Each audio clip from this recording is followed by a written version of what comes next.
پورا اسٹارٹنگ جو انگلش پڑھائی ہے، انگریزی پڑھائی ہے، وہ میں نے کانوینٹ اسکول سے وہ ہوئی۔ اس کے بعد میرے والد بزرگوار چونکہ خود بھی فارغ ہیں جامعہ اشرفیہ مبارک پور اعظم گڑھ سے، تو لہٰذا پھر بعدہ میں جامعہ اشرفیہ مبارک پور گیا، اور مبارک پور جانے کے بعد پھر کانپور دوبارہ آیا اور باقی کی دینی تعلیم اپنی مکمل کی۔ اس کے بعد چونکہ میں فارسی سے بہت زیادہ لگاؤ رکھتا تھا، جی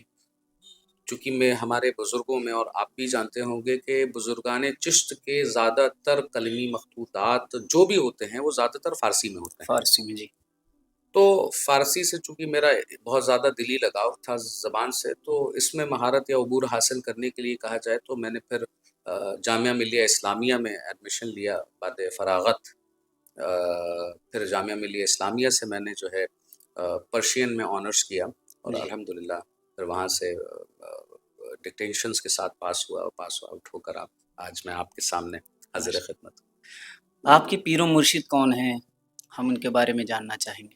دیکھیے کہ یہ انتخاب کرنا بڑا ہی مشکل ہوتا ہے، جی چونکہ میں نے پڑھا تھا کہ پیر و مرشد اور پیر کامل وہ ہے کہ جس کی خلوت اور جلوت دونوں یکساں ہوں۔ جی تو میں نے ایسا کامل مرشد اپنے والد گرامی کے علاوہ کسی اور میں ایسا کامل نہیں مرشد میں نے دیکھا کہ جس کی خلوت بھی ایک جیسی ہو، جلوت بھی ایک جیسی ہو، جو شریعت کا بھی پابند ہو، طریقت کا بھی پابند ہو۔ میں نے اپنی دادی مرحومہ مخدومہ سے یہ ارشاد سنا ہے کہ آپ کے بیٹے جو میرے والد جی بزرگوار ہیں، آپ نے ہمیشہ سے یہ کہا کہ میں نے اپنے بیٹے کو 6 سال کی عمر سے کبھی نماز کو قضا کرتے ہوئے نہیں دیکھا، 6 سال کی عمر سے کبھی نماز کو قضا کرتے ہوئے نہیں دیکھا، اور نہ ہی کبھی روزوں کو قضا کرتے ہوئے دیکھا۔ تو آج کے دور میں میں اس شخص کو بہت ہی متقی اور پرہیزگار جانتا ہوں بے شک کہ جو کم سے کم نمازوں کو پابندی سے پڑھ لیتا، اور پھر والد بزرگوار کی شخصیت ایسی رہی کہ میں نے خود اپنی زندگی میں نمازوں کو تو چھوڑیے، روزوں کو تو چھوڑیے، اوراد و وظائف کو بھی کبھی، جو ہمارے خاندانی وظائف ہیں ان کو بھی کبھی قضا ہوتے ہوئے نہیں دیکھا۔ تو میں نے دیر نہ کی، اور چونکہ ایسی شخصیات ہمیشہ سے کم ملتی ہیں کہ بے جو شک شریعتی طور پر شرعاً پورا اپنے آپ کو پابند رکھتے ہوں، اور طریقت میں بھی اپنے آپ کو پابند رکھتے ہوں، تو ایسی شخصیت کو میں نے بہت کم ہی لوگوں کو دیکھا۔ تو میں نے زیادہ دیر نہ کی اور اپنے والد بزرگوار سے میں جو ہے بیعت ہوا۔ ماشاء اللہ۔ ہم یہ بھی جاننا چاہیں گے کہ کہاں کہاں سے آپ کو خلافت و اجازت حاصل ہے؟ دیکھیے فی الوقت تو خلافت مجھے اپنے والد بزرگوار سے ہی، جس وقت میں مرید ہوا، جی ایک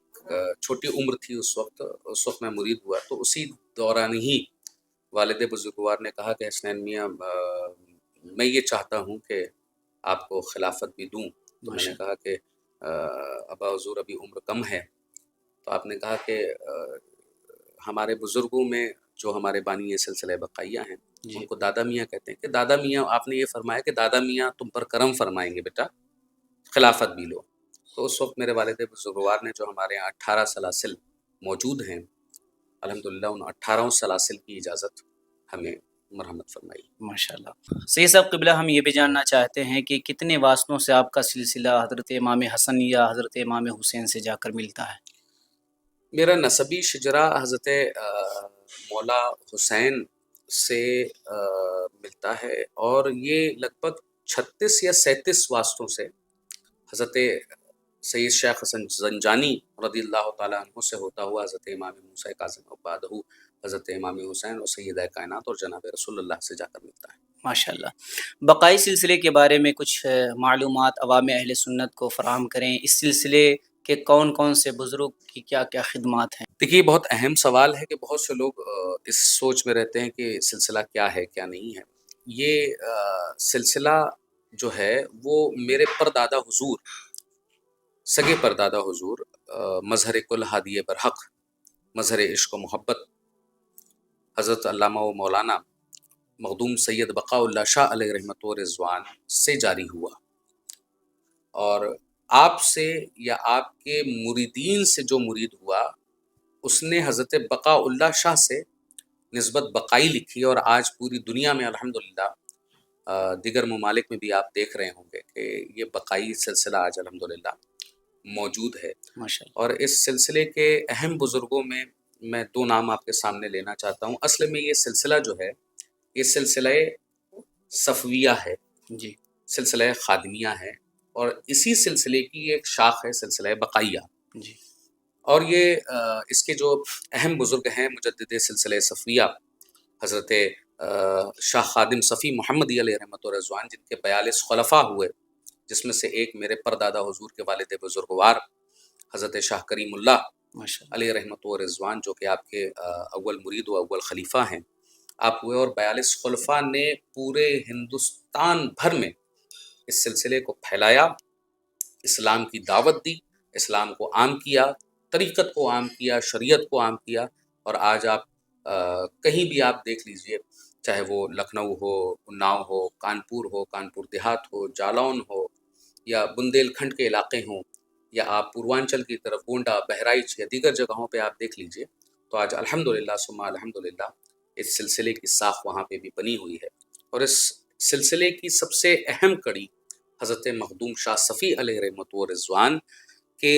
آپ اگر آپ کو نہ معلوم ہو تو میں آپ کو بتا دوں کہ حضرت میر عبد الواحد بالگرامی علیہ رحمۃ و رضوان،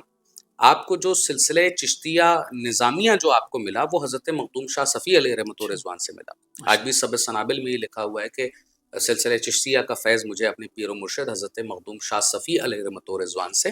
حاصل ہوا۔ ماشاء اور آپ چونکہ مرید و خلیفہ ہیں،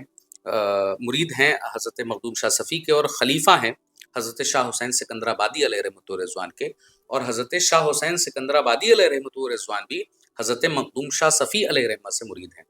پھر یہ سلسلہ مہرارہ شریف گیا، اور مہرارہ شریف سے پھر بریلی شریف گیا۔ تو آج بھی جو بریلی شریف میں جو سلسلہ چشتیہ نظامیہ جو فیض بٹ رہا ہے، یا مہرارہ شریف میں جو فیض بٹ رہا ہے، یا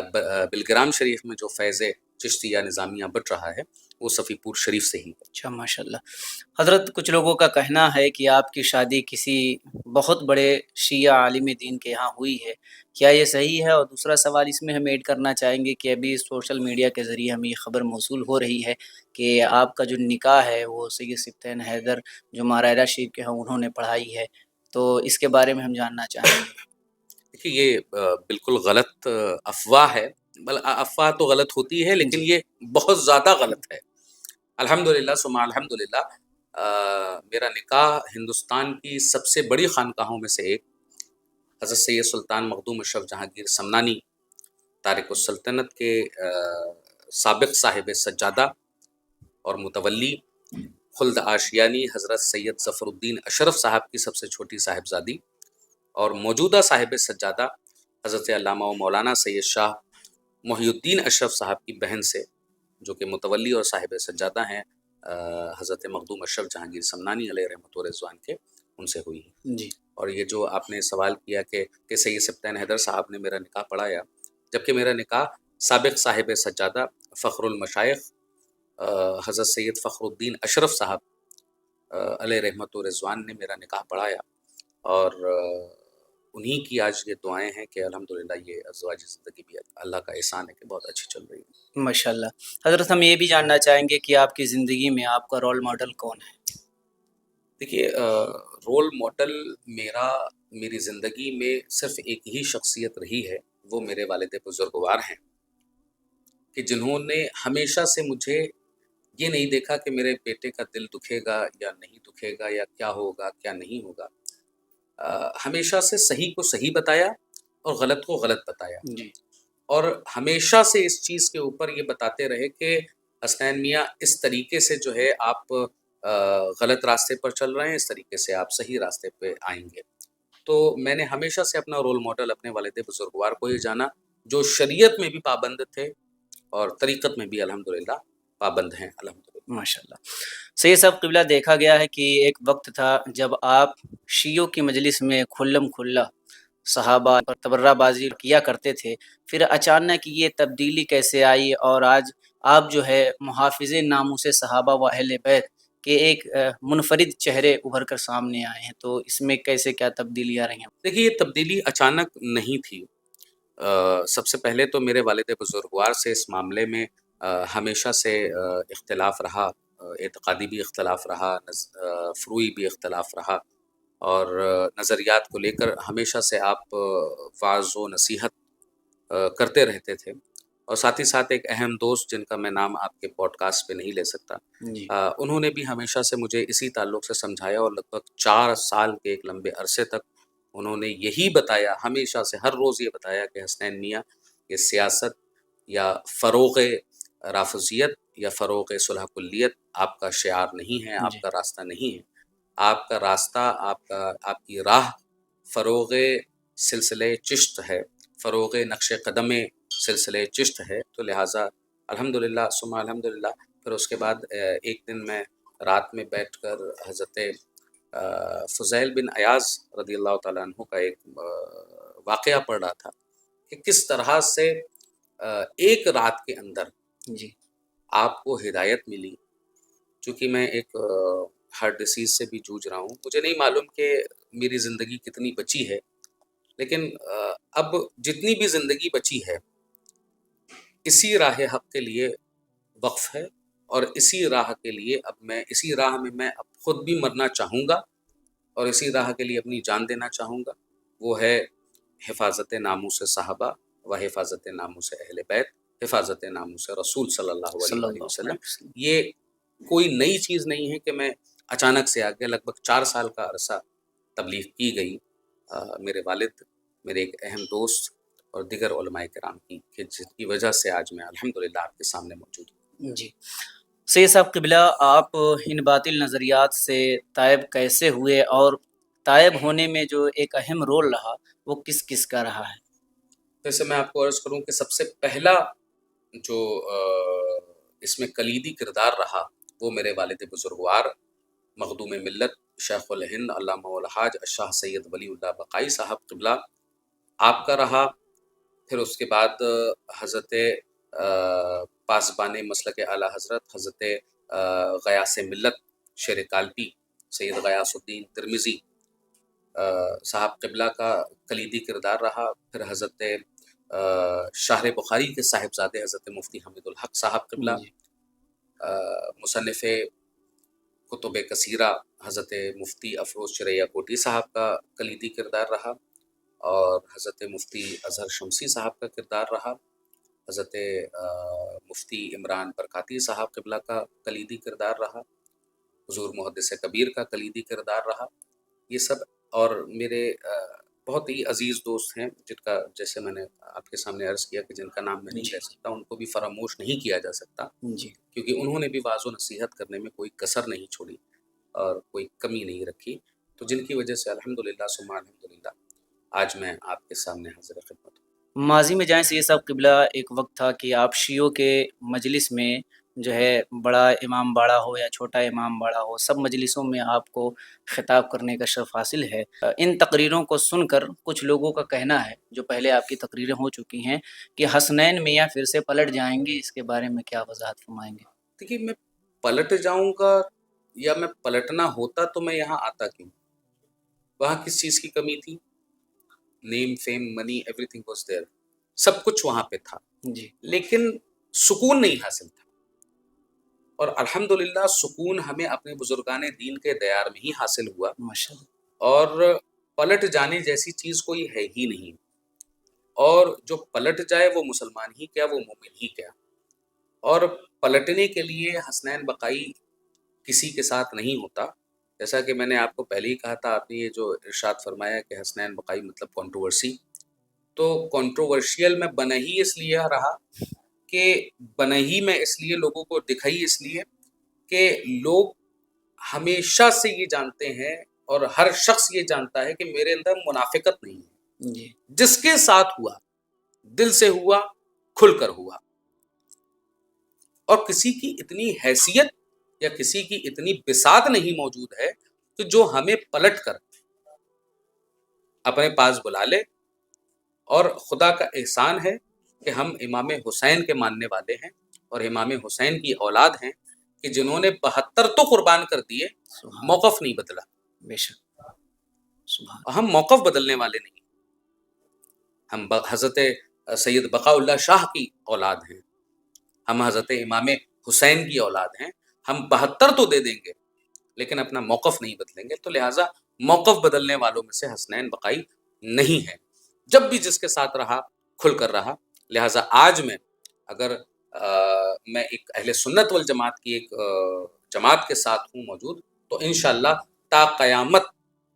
جب تک میرے جسم میں جان ہے، اس خون کا ایک ایک قطرہ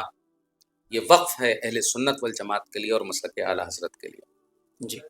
سید صاحب قبلہ، پچھلے 4-5 سالوں سے لوگ سیدنا حضرت امیر معاویہ رضی اللہ تعالیٰ عنہ کی مخالفت کیوں کر رہے ہیں؟ یہ سوال آپ سے اس وجہ سے بھی ہو رہا ہے کیونکہ آپ ایک وقت تھا کہ آپ رافضیوں کے سب سے مضبوط پلر تھے، تو اس کی کیا وجہ آپ کو نظر آئی؟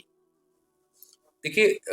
جب سے نوجوان ساتھیوں نے اپنے اسلاف کے فرامین کو درکنار کر کے اپنا رہبر جی فیس بک ریلز، یوٹیوب کے رافضی زدہ مسلمانوں کی شکل میں یہودیوں کو سننا شروع کر دیا، تب سے یہ چیزیں عام ہونے لگیں کہ حضرت سیدنا امیر معاویہ رضی اللہ تعالیٰ عنہ کے خلاف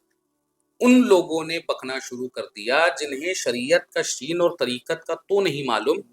ان کی زبان درازیں ہونے لگی۔ آپ ابھی میں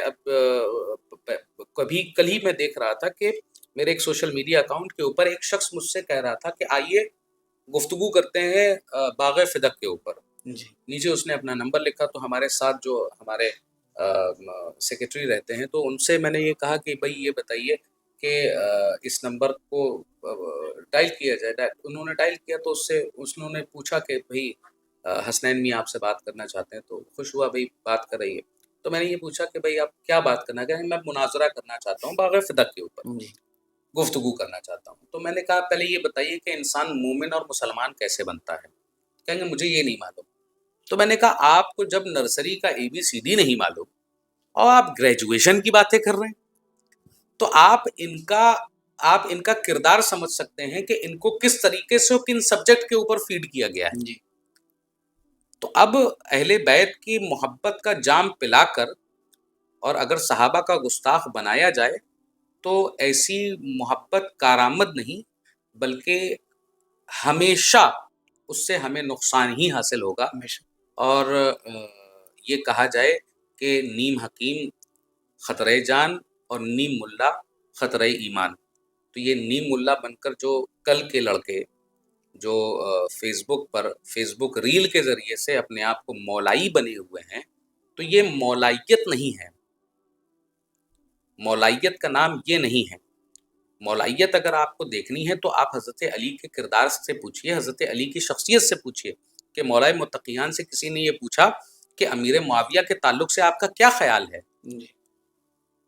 تو آپ نے یہ فرمایا کہ یہ آپ سے جنگ کرتے ہیں۔ آپ سے پوچھا کسی نے کہ آپ کے اس کے بارے میں آپ کیا فرماتے ہیں؟ تو آپ نے ایک جملہ ارشاد فرمایا، اس سے اگر کوئی بھی امت مسلمہ، اس امت کے لوگ اگر اس سے استفادہ حاصل کرنے لگے تو یہ ایک لائن کافی ہے، اخواننا وفبغوا علینا، کہ وہ میرے بھائی ہیں مگر ان سے سرکشی کی، مجھ سے سرکشی کی۔ تو اب آپ حضرت مولائے متقیان کے اس جملے کو آپ دیکھ لیجئے کہ جس میں آپ نے یہ ارشاد فرمایا اخواننا، کہ وہ ہمارے بھائی ہیں۔ تو جب آپ حضرت مولائے کائنات نے یہ کہہ دیا اخواننا کہ وہ میرے بھائی ہیں، جی تو ہماری آپ کی کیا حیثیت ہے، کیا اوقات ہے کہ ہم حضرت علی کو حضرت امیر معاویہ سے الگ کر دیں؟ اور مشاجرات صحابہ میں ہم اگر آپ یہ دیکھیں کہ آج ہسٹری کیا ہو رہی ہے، ہسٹری یہ پیچھے کی ہسٹری یہ آ رہی ہے نکل کر، ان فیس بک کے سو کالڈ مولائیوں کو سن کر بزرگان دین کا گستاخ بچوں کو بنایا جا رہا ہے۔ جی ہم نے اپنے اسلاف کو چھوڑ دیا، ان کی کتابوں کو چھوڑ دیا، ہم فیس بک ریل کو فالو کر رہے ہیں، یوٹیوب چینلز کو فالو کر رہے ہیں، یوٹیوب کو چینلز کو فالو کر کر ہم گستاخ بزرگان دین بن رہے ہیں۔ جیسا کہ ابھی کچھ دن پہلے میں نے ایک شخص کو چیلنج کیا ممبئی کے، اور کہا کہ بھائی آپ یہ بتائیے کہ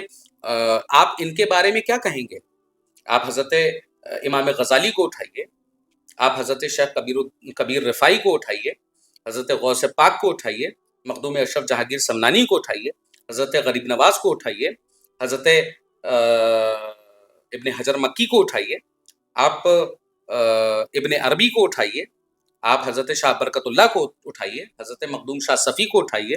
حضرت میر عبد الواحد بلگرامی کو اٹھائیے. ان سب نے حضرت امیر معاویہ کی دفاع میں لکھا.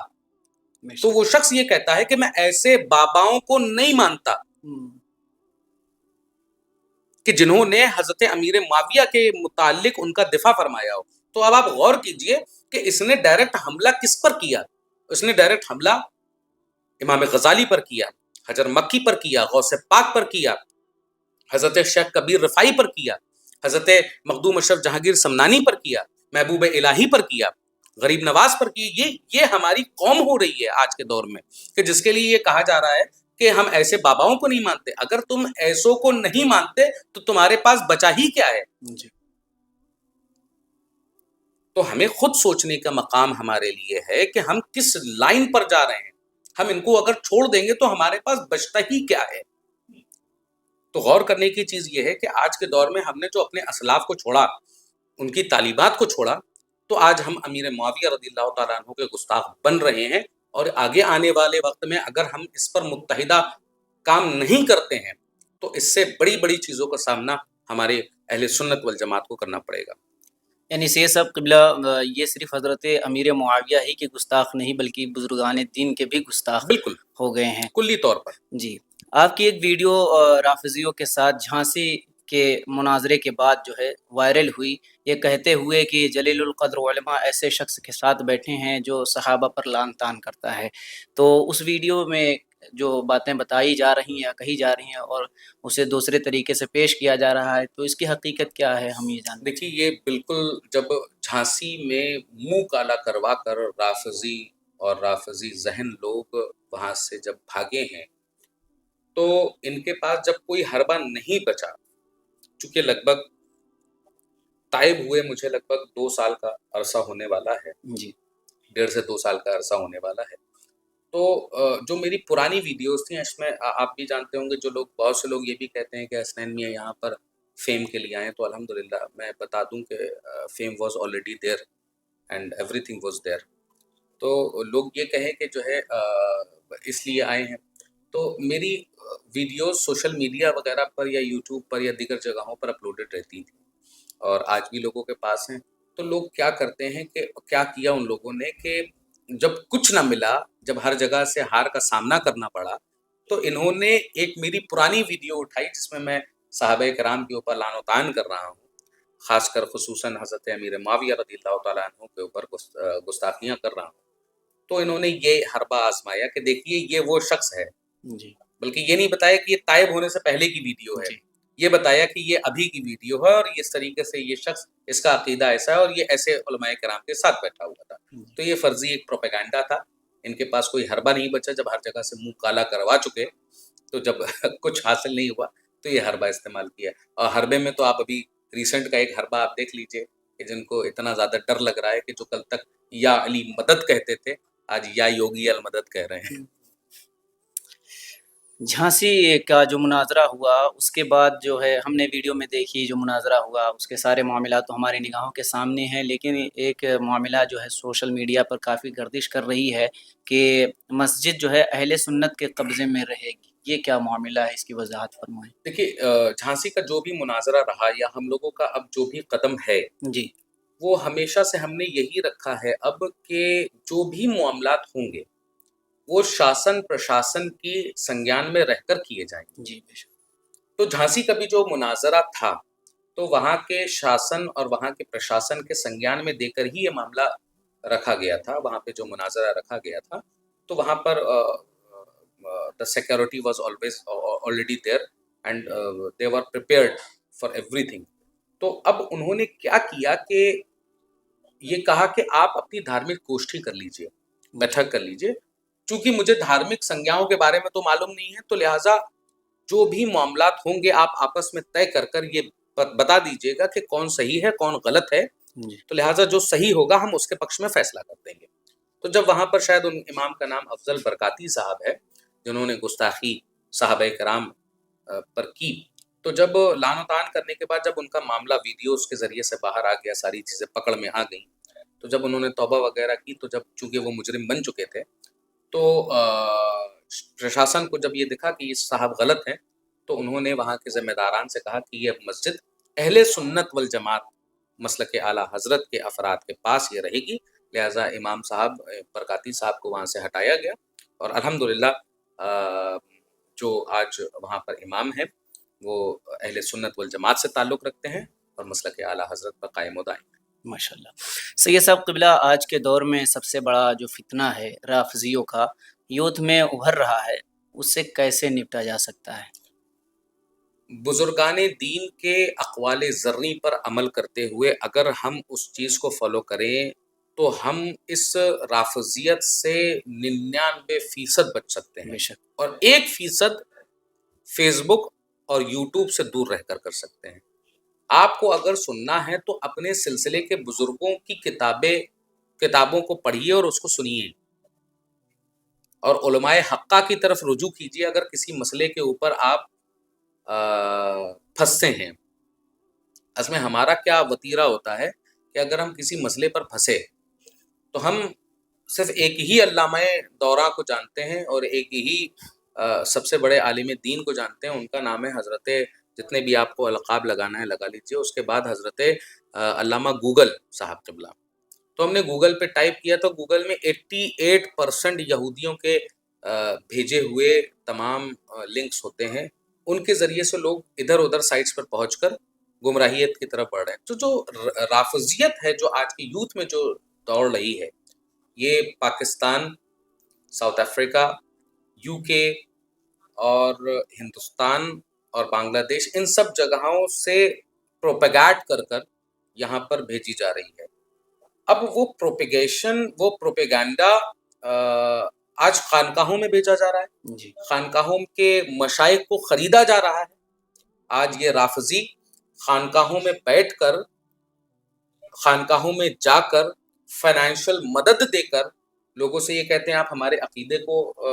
بڑھاوا دیجیے۔ اور عقیدہ کیا شروعات جو کرتے ہیں وہ لوگ اس طریقے سے، آپ مولا متقیان کے بارے میں بتائیے، ہم نے مولا علی کے بارے میں بتا دیا، سیدہ کائنات کے بارے میں بتائیے، سیدہ کائنات کے بارے میں بتا دیا، حسنین کریمین کے بارے میں بتائیے، ان کے بارے میں بتا دیا۔ اس کے بعد جو ان کا اگلا حربہ ہوتا ہے وہ آ جاتے ہیں جمل کے اوپر، وہ آ جاتے ہیں صفین کے اوپر، وہ آ جاتے ہیں صلح امام حسن کے اوپر۔ ان سب چیزوں کے اوپر آنے کے بعد وہ یوتھ کو ورغلانا شروع کر دیتے ہیں، اور یہ یوتھ ورغلائے وہی بہکتے ہیں یوتھ جن کو علم کم ہوتا ہے اور جو ہمارے مشائخ حقہ سے دور ہیں۔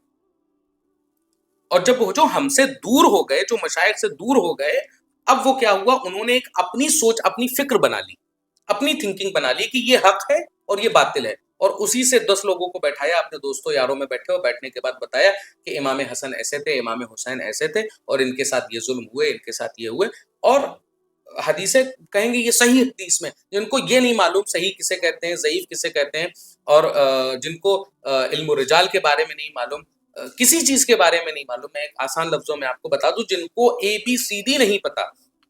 نہ حدیث کی ABCD پتا، نہ روایات کی ABCD پتا، نہ تفسیر کی ABCD پتا، کہہ دیتے ہیں صحیح ہے۔ صحیح کیسے ہے بھائی؟ آپ نے اس کے اگر یہ بہت سے ایسے لوگ آج کل سوشل میڈیا پر لکھتے ہیں کہ اگر کچھ صحیح حدیث کہہ کر بھی لکھتے ہیں تو دیکھا جاتا ہے کہ متن میں بہت سخت کلام ہوتا ہے اس میں، جی، اس میں جرح و تعدیل میں بہت سی چیزیں ایسی عیاں ہوتی ہیں کہ جو قابل قبول نہیں ہوتی ہیں۔ اب اس چیز کے اوپر لوگ کیا ہے، وہ پروپیگنڈا بنا کے سوشل میڈیا سیل جو رافضیوں کا بنا ہوا ہے، جس پر صحابہ کرام کو بدنام کرنے کی سازشیں کرتے ہوئے لوگوں کے سامنے عام کیا جاتا ہے، یہ پھر آ جاتے ہیں حضرت امیر معاویہ رضی اللہ تعالیٰ عنہ کے اوپر، اور جب اس کے اوپر کامیاب ہو جاتے ہیں وہ پہنچتے ہیں شیخین کے اوپر، وہ پہنچتے ہیں امہات المومنین کے اوپر۔ تو یہ ایک معاملہ ہے کہ ہم اگر فیس بک اور یوٹیوب کے پیروں سے، ملاؤں سے دور رہیں گے اور علماء حقہ کے سامنے زانوِ تلمس طے کریں گے اور پیران عظام کے سامنے زانوِ تلمس طے کریں گے، تو ہم 110% اس رافضی فتنے سے دور ہو سکیں گے۔ جی۔ سید صاحب قبلہ، آپ نے سوشل میڈیا کی بات کی، گوگل کی بات کی، یوٹیوب کی، تو آج کل دیکھا جا رہا ہے جس طریقے سے آپ نے کچھ ممالک کا نام بھی لیا، خاص طور پر ہمارا پڑوسی ملک پاکستان ہے، وہاں سے جس طریقے سے رافضیت بڑھ رہی ہے اور جس طریقے سے ہمارے نوجوان جو عوام اہل سنت ہے اس طرف بڑھ رہی ہیں، تو ایک مسئلہ یہ آ رہا ہے آج کل کہ چشتی رسول اللہ پر جو پڑوسی ملک کا ایک انجینئر ہے وہ گفتگو کرتا ہے، تو ہم نے تو ایسی کوئی کتاب نہیں پڑھی کہ جس میں چشتی رسول اللہ کا ذکر ہو، تو اس میں کیا سارے معاملات ہیں، تھوڑا ہم آپ سے بھی وضاحت چاہیں گے اس کی۔ دیکھیے انجینئر محمد علی مرزا جو ہے اس دور کا سب سے بڑا فتنہ ہے. اس نے نوجوانوں کو گمراہ کر کر اس طرح سے اپنے جال میں پھنسا کے رکھا ہوا ہے کہ وہ صحابہ کے نام پر، بزرگان دین کے نام پر اس طرح سے گستاخیاں لوگوں سے کروا رہا ہے کہ جس کا تصور نہیں کیا جا سکتا. اگر حیثیت تھی اس کی یا بہت علم والا تھا تو وہ آ کر علماء حقہ سے مقابلہ کرتا. ابھی کچھ دنوں پہلے وہاں پر علماء حقہ پہنچے اور پہنچ کر کہا کہ ہم آپ کو چیلنج دیتے ہیں، اس چیز کو ثابت کیجیے. آپ وہ بھاگ گیا وہاں سے، آئیے ہی نہیں سامنے. تو ان کی حیثیت یہی ہے، صرف یوٹیوب پر 15 منٹ کی، 20 منٹ کی، 1 گھنٹے کی ویڈیو ڈال کر اپنے آپ کو، اپنی بات کو ثابت کرنا چاہتے ہیں، اور فرضی متنوں کو رکھ کر، فرضی عبارات کو رکھ کر کہ یہ دیکھیے یہ تصوف ہے، یہ طریقت ہے جس کا کوئی لینا دینا نہیں ہے. ہماری یوتھ کو چاہیے کہ انجینئر محمد علی مرزا کو سننا بند کر دیں اگر وہ اپنے ایمان کی سلامتی چاہتے ہیں تو. جی سید صاحب قبلہ، اب آخری سوالات کی طرف آتے ہیں. اگلا گیسٹ ہمارے اس پروگرام میں آپ کس کو دیکھنا چاہتے ہیں؟ میں اگلا گیسٹ اس پروگرام میں حضرت مفتی اختر حسین علیمی صاحب، مناظر اہل سنت، جمدہ شاہی صاحب قبلہ کو دیکھنا چاہوں گا. اور انشاءاللہ میں آپ تک اگر میری آواز حضرت پہنچ رہی ہو تو آپ آئیے سامنے اور آ کر عوام اہل سنت کو اپنے کلمات سے مستفیض کیجیے، کیونکہ آپ جیسی شخصیت ہندوستان میں بہت ہی کم موجود ہے. اور دیگر میں چاہوں گا کہ اگر آپ 2 نام مجھ سے کہیں تو میں حضور محدث کبیر کو بھی اور حضرت مفتی شہزاد علیمی صاحب، شہزاد عالم مصباحی صاحب کو میں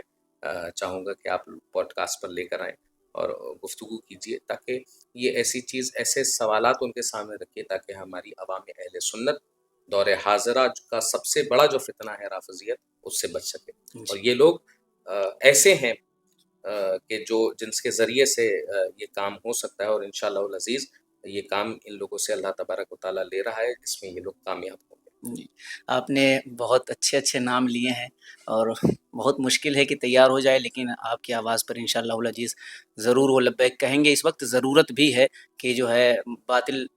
طاقتوں کا مقابلہ کیا جائے. جب تک علماء اہل سنت اس میدان میں نہیں آئیں گے تب تک ہمارے جو عوام ہے وہ رافضیوں اور انجینئر جیسے ملاؤں کا ہی بیان سنتے رہیں گے اور رافضی بنتے رہیں گے. سید صاحب قبلہ، آخر میں چاہوں گا کہ کوئی سوال رہ گیا ہو یا آپ کچھ عرض کرنا چاہ رہے ہوں تو عوام اہل سنت سے خاص کر کوئی پیغام دینا چاہیں. دیکھیے میں ایک ہی پیغام دینا چاہوں گا کہ دیکھیے وقت ابھی بھی ہے. کسی کو نہیں معلوم کہ آج رات میں ہم سوئیں گے تو کل صبح اٹھیں گے یا نہیں. جی کسی کو نہیں معلوم کہ اگر ہم یہاں بیٹھے ہیں تو آگے پہنچ پائیں گے یا نہیں. وقت ہے، تائب ہو جائیے، مسلک حق اہل سنت والجماعت، مسلک اعلیٰ حضرت کو قبول کیجیے اور اسی کو عام کیجیے. یہی ذریعہ نجات ہے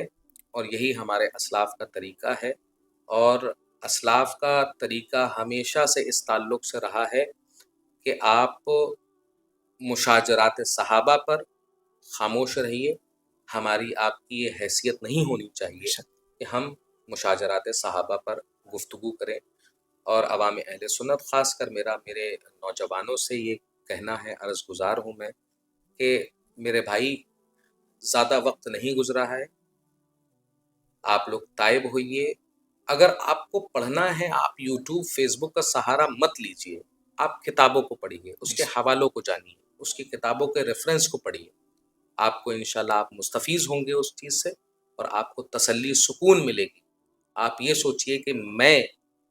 مجھ کو آپ لوگ ہر طریقے سے جانتے ہیں، میں کیا تھا اور کیا ہوں. تو لہٰذا میں گزارش ہی گزار ہوں آپ لوگوں سے کہ حق کو پہچانیے. حق کو پہچانیں گے تبھی آپ کامیاب ہوں گے. آپ کے لیے دنیا بھی اسی میں ہے، آپ کے لیے آخرت بھی اسی میں ہے. انشاءاللہ آپ تائب جب ہوں گے تو آپ یہ مت سوچئے گا. خاص کر میں ایک اور گزارش کرنا چاہوں گا، خاص کر میرے وہ علماء کرام اور وہ مفتیان کرام، وہ مشائخ کرام یا وہ سجادگان جن کے ذرا سے بھی عقیدے بہک رہے ہیں جی یا ذرا سا بھی ایران کی طرف سے ان کی کچھ مدد کی جا رہی ہے، رافضیوں کی طرف سے مدد کی جا رہی ہے، ان کی خانقاہوں پر ان کا آمد و رفت ہو گیا ہے، تو اس کو فوری طور پر رکوائیں۔ آپ کے عقیدہ کب پلٹ جائے گا آپ کو خود پتہ نہیں چلے گا۔ ان کے ایسے پروپیگنڈے رہتے ہیں، آئی نو بیٹر دین یو، میں آپ سے بہتر ان کو جانتا ہوں، لہٰذا کسی بھی طریقے سے ان کے بہکاووں میں مت آئیے، اور آپ اگر بہکاووں میں آ بھی گئے ہیں تو اپنے علماء کی طرف رجوع کیجیے، ان سے استفادہ حاصل کیجیے، اور استفادہ حاصل کر کر انشاءاللہ العزیز آپ کو اہل سنت والجماعت اس سے زیادہ بہتر طریقے سے آپ کو نوازے گی، آپ کو اپنے کندھوں پر بیٹھائے گی، جس طرح سے مجھے بیٹھایا جا رہا ہے۔ ہمیشہ سید صاحب قبلہ، آخر میں ہمارے اس پروگرام کے بارے میں آپ کیا ارشاد فرمانا چاہیں گے؟ بہت مبارکباد کے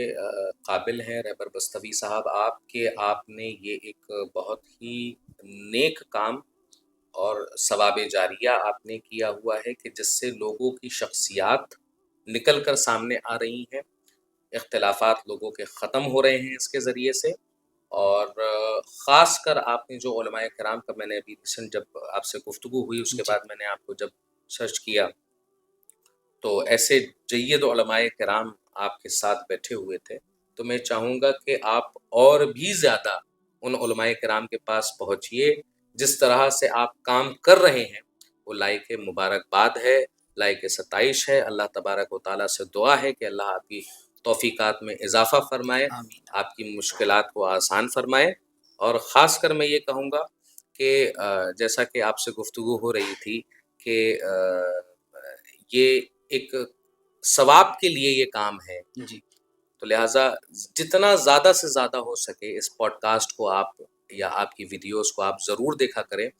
تاکہ آپ کو بھی جانکاری مل سکیں، آپ کو بھی علماء کرام کی زیارت ہو سکے، اور آپ کی بھی تھاٹس اور تھنکنگ کلیئر ہو سکے۔